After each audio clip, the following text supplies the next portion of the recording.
नमस्कार, मैं राकेश परमार और आप देख रहे हैं महत्वपूर्ण मुद्दा। आज का सबसे महत्वपूर्ण मुद्दा तो दुनिया भर के लिए यह था कि रूस यूक्रेन युद्ध के बीच पहली बार धरती की दो बड़ी महाशक्तियां एक साथ एक स्थान पर एकत्रित हुई हैं। मतलब युद्ध लड़ने वाले किसी देश के साथ। वैसे तो G20 में भारत उसकी अध्यक्षता कर रहा है, उतना बड़ा ऑनर तो खैर किसी को प्राप्त नहीं हुआ है। दुनिया के मापदंड पर जब से देश दुनिया में सर्वाधिक लोकप्रिय जननायक नरेंद्र मोदी के हाथ में सत्ता आई है और एस जयशंकर साहब के जिम्मे स्वतंत्र रूप से विदेश मंत्रालय दिया गया है, दुनिया में भारत महान का जो मजबूती से स्थान बना है और जब अपनी पहुंच मजबूती से दर्ज करा रहा है, इसके पहले कभी नहीं देखा गया था। आज भारत महान दुनिया के मुंह पर अपना बात रखने, उसका विरोध करने और अपने हितों की रक्षा को प्रथम रखने की साहस दिखा रहा है। पहली बार भारत का कोई विदेश मंत्री 1952 से लेकर के 2023 तक दुनिया के मंचों पर यह कहा है कि भाई रूस यूक्रेन युद्ध में अगर मैं सस्ते दाम पर तेल खरीद करके रूस को खुश और यूक्रेन को नुकसान कर रहा हूं, तो मैं जितना 5 साल में लेता हूं ब्रिटेन अकेले ले लेता है, तो उसको क्या कहेंगे। ऐसी साहस इसके पहले किसी भी विदेश मंत्री ने नहीं की थी। भारत महान के इस बदले हुए तेवर को मैं झुक के प्रणाम करता हूं और इसके लिए देश दुनिया में सर्वाधिक लोकप्रिय जनक माननीय नरेंद्र मोदी जी को लख लख बधाइयां देता हूं।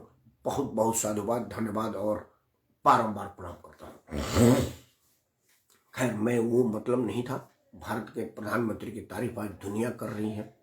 आज पंजाब के मूसेवाला के पिताजी ने कहा है कि अगर पंजाब में स्थिति यही रही तो इसमें योगी के हाथ में देना पड़ेगा।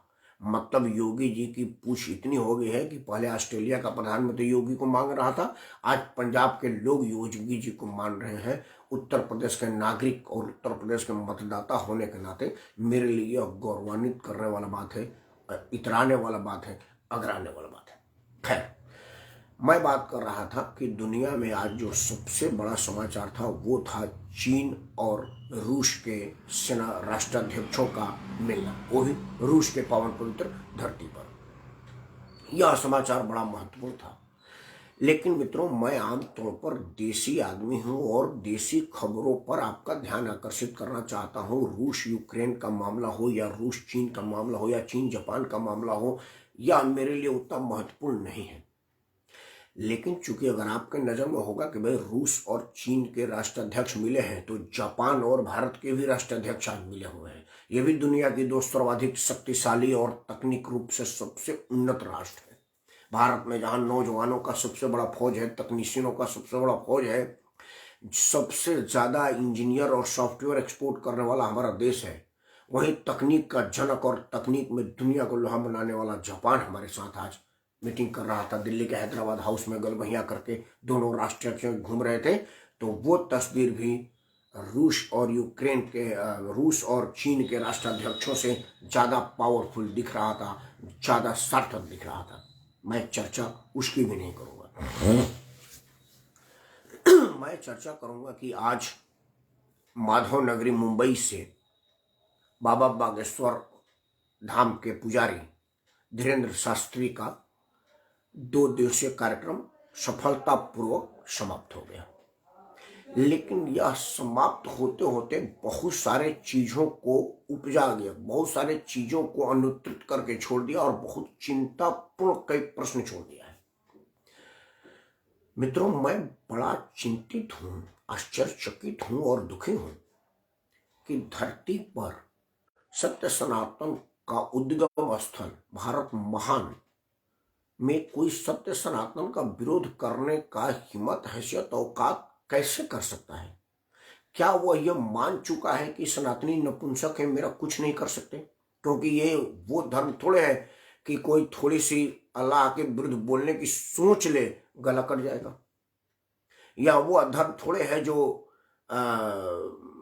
गोली मार दे, बम उड़ा दे, तलवार से काट दे, या धर्म सहिष्णु धर्म है, तो सहिष्णु होने का इतना बड़ा अभिशाप आप हमको देंगे कब तक? आज मेरा प्रश्न यही है। मित्रों, राह चलता कोई साधारण आदमी इस तरह की गुस्ताखी या गुनाहे अजीम करता तो मैं उस पर चर्चा नहीं करता। भारत महान की इस पावन पवित्र धरती पर सबसे पुरानी पार्टी, 150 साल से भी पुरानी पार्टी, मतलब 1885 में जो पार्टी बनी थी सर एच ह्यूम के नेतृत्व में, भारतीय राष्ट्रीय कांग्रेस पार्टी के मध्य महाराष्ट्र के प्रदेश अध्यक्ष नाना पटोले साहब ने जिस तरह की बेहयाई, घटियाई और क्षुद्रता का परिचय दिया है, उसकी जितनी निंदा की जाए कम है।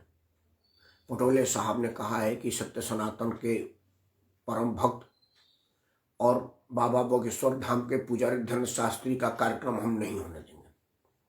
मतलब वो इस औकात में है, या तो यह मान करके कि सत्य सनातन वाले लोग नपुंसक हैं, कुछ भी बोलेंगे कुछ नहीं होगा, या वो यह मान के चल रहे हैं कि सत्य सनातन का जितना भी अपमान करे, वोट में इसका कोई फर्क होने वाला नहीं है, क्योंकि वोट तो हम नोट बांट के हासिल कर लेंगे, या हमारा अल्पसंख्यक समुदाय हमको वोट दे देगा इस वर्ग में कि चलिए ये अपने धर्म को गाली दे रहे हैं, हमारा क्या ले रहे हैं, चलो सालों को वोट दे दो। क्या इस तरह की कोई सोच, किसी तरह की कोई समझ डेवलप हो रही है क्या और नेताओं की नजर में? क्योंकि देखा जाता है कि भारत महान में हिंदू धर्म, सत्य सनातन धर्म का अपमान खुलेआम कोई भी आदमी कर सकता है। मित्रों, मैं बच्चों की शादी के लिए रिश्ते ढूंढ रहा हूं, तो कई शादी.com वगैरह पर मैं कुछ देर समय बिताता हूं।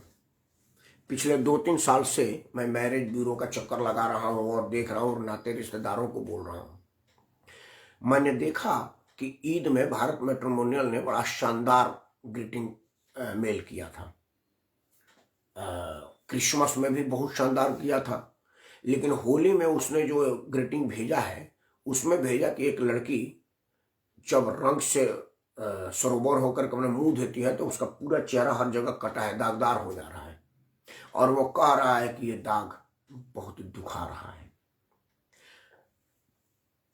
Bharat matrimonial Hindu matrimonial site है, हिंदुओं के विवाह शादी का करता, मतलब उसका रोजी रोटी हमारे पैसे से चलता है और हमारे धर्म को सरेआम बुराई करने की साहस कर लेता है। तो क्या ये मैट्रिमोनियल चलाने वाले लोग भी जानते हैं कि हिंदू नपुंसक है, इनका कुछ नहीं हो सकता? आपने देखा है कि एक बहुत बड़ी रेपुटेटेड देश, दुनिया में सर्वाधिक ऑनरेबल इंडस्ट्री ग्रुप का एक सोने का विज्ञापन आया था, जिसमें वो सत्य सनातन धर्म का सरासर अपमान कर रहा था। मतलब हिंदुओं का अपमान विज्ञापन में भी हो सकता है, सिनेमा में भी हो सकता है, गाने में भी हो सकता है, कहीं भी हो सकता है।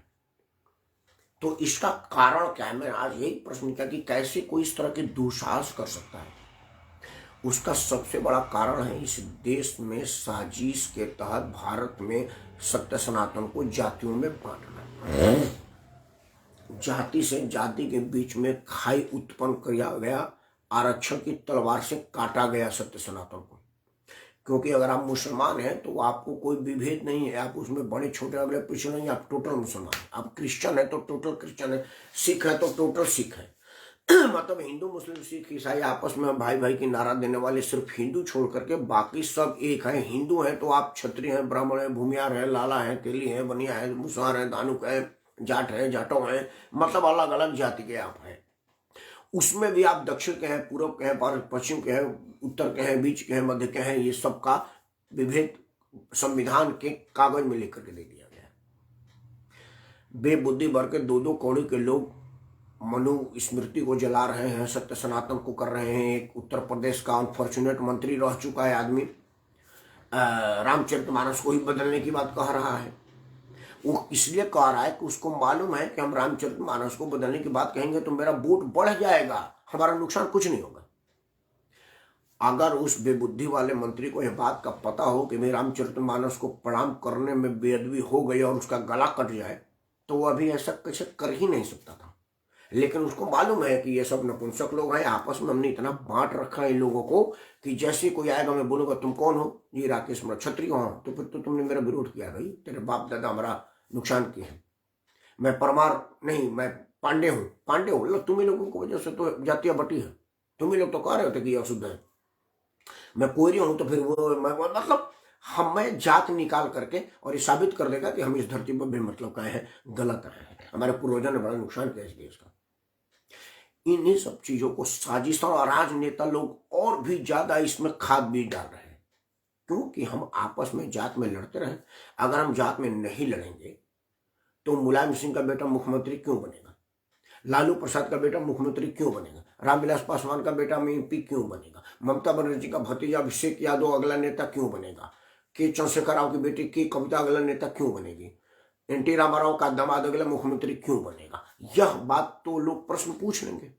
भाई अगर आप जाति पात में हमको नहीं बांटेंगे, हम सब भाई भाई होंगे, तो हम प्रश्न करेंगे ना एक अपने भाई से कि एक चीज बताओ कि लालू प्रसाद यादव तो BA LLB थे, पढ़े लिखे आदमी थे और मेहनत करके छात्र आंदोलन से आए और नेतागिरी में आए और भाग चमका चंद्रशेखर जी की कृपा से मुख्यमंत्री बन गए। उनका साथी में 7 बार बेटा किस उपलब्धि में मुख्यमंत्री बनने का दावेदारी कर रहा है और अभी मुख्यमंत्री बना हुआ है। प्रश्न उठेगा ना। यही प्रश्न आप ना करें, इसी वजह से आपको जाति पाति में बांटने की बात किया गया। क्योंकि जैसे मैं ये प्रश्न करूंगा कि लालू प्रसाद तो मेहनत करके आए थे, तेजस्वी ने कौन सा मेहनत किया और इसको किस खुशी में दिया गया, इसमें क्या है, स्कूल के चपरासी भर की इसमें हैसियत नहीं है, ये राज्य का मुख्यमंत्री बनने की दावेदारी कर रहा है और कह रहा है कि अगला नेता कैसा हो, तेजस्वी यादव जैसा हो, तो लोग कहेंगे कि राकेश परमार छत्री है और इसके बाप दादा ने हमारे लोगों को सताया था, हमारा दूध किया, हमारा भैंस का गोबर हमसे उठवाया और हमको गाली गलौज किया। अब किया कि नहीं किया, किसी को इस बात का सबूत नहीं है, ना ही कोई दस्तावेजी प्रमाण है, लेकिन कहने की आजादी है हमारे देश में।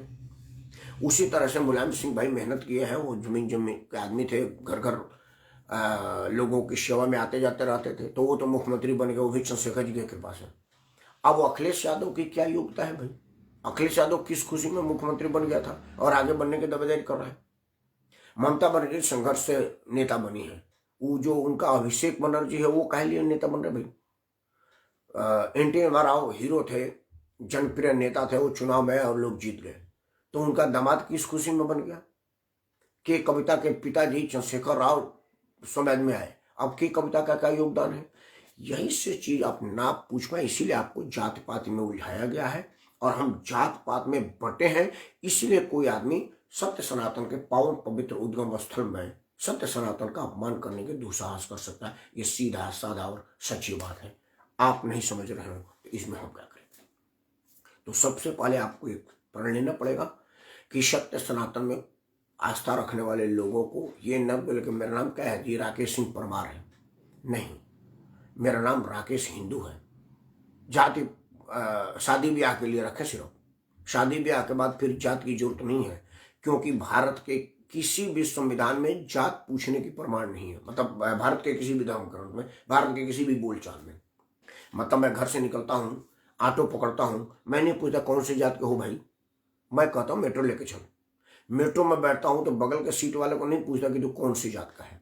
मैं सब्जी लेता हूँ तो सब्जी वाले से जात नहीं पूछता, दूध वाले से जात नहीं पूछता, होटल में खाना खाता हूँ तो जात नहीं पूछता। रात चलने में जितने लोगों से मेल मुलाकात होती रहती है, काम का बात होता रहता है, हम किसी का जात नहीं पूछते। और ना ही हमारे भारत के किसी धर्म ग्रंथ में जात पूछने की कालम है। भारत में जात भारत का संविधान पूछता है, जिसको हम कहते हैं कि बड़ा पूजनीय है। और हम धर्म ग्रंथ को जलाते हैं। जलाना तो संविधान को चाहिए, जो जाति प्रमाण पत्र जारी करने का कालम बनाई है, जिसने जाति प्रमाण पत्र और धर्म प्रमाण पत्र का प्रमाण पत्र देने का व्यवस्था दी है। हिंदू धर्म ग्रंथ में अगर बात करेंगे तो जटायु की धूली जटानन से झारी, जैसे चील कौवे पंछी तक को प्यार से रखने की बात थी। एक हिरण के मारने पर तीर धनुष लेकर के भगवान राम पीछे पर चले गए थे, लक्ष्मण को भेज दिए थे एक हरना को मारने पर। यह हमारे धर्म ग्रंथ में है। हमारे धर्म ग्रंथ में है कि डोमराज को हमने इतना सम्मान दिया था। हमारे धर्म ग्रंथ में है कि सेवरी की जूठी बैल को भगवान राम खाए थे। हमारे धर्म ग्रंथ में है कि निषाद राज के आह्वान पर उनके घर भोजन किए थे भगवान राम, साक्षात हमारे सबसे बड़े आराध्य। वहां पर तो कोई जाति पाति की व्यवस्था थी नहीं। तो जात पात की व्यवस्था किसी धर्म ग्रंथ में नहीं है। तो बेबुद्धि वाले लोग जो जलाते हो तो वो धर्म ग्रंथ को ना जलाओ, भारत के संविधान जलाओ अगर तुमको विभेद करना है, क्योंकि भारत के संविधान में जाति व्यवस्था है और भारत के संविधान में जाति हत्या की जहर घोली गई है। खैर, मैं भारत का नागरिक हूँ, अपने संविधान का सम्मान करता हूँ, उसको जलाने की बात नहीं करूँगा। लेकिन अगर आप जलाने की बात करते हैं तो संविधान जलाइए, शास्त्र नहीं, क्योंकि शास्त्र में विभेद करना नहीं लिखा है। लेकिन चूंकि आपको समझ ही नहीं है इसलिए आप जला रहे हैं। अगर आपको समझ हो जाता आप पूजते।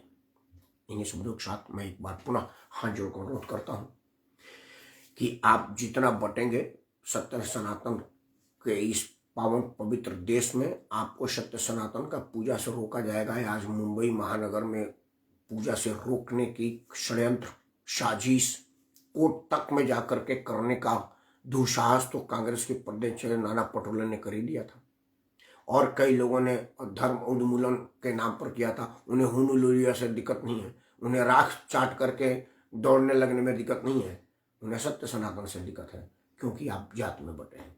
यह चीज जिस दिन समझ जाइएगा लोग आपके ग्रंथों का पूजा करेंगे और आपका सम्मान करेंगे। अगर आप चाहते हैं कि आपके धर्म ग्रंथ का पूजा हो और आपका सम्मान हो तो बटना बंद कीजिए।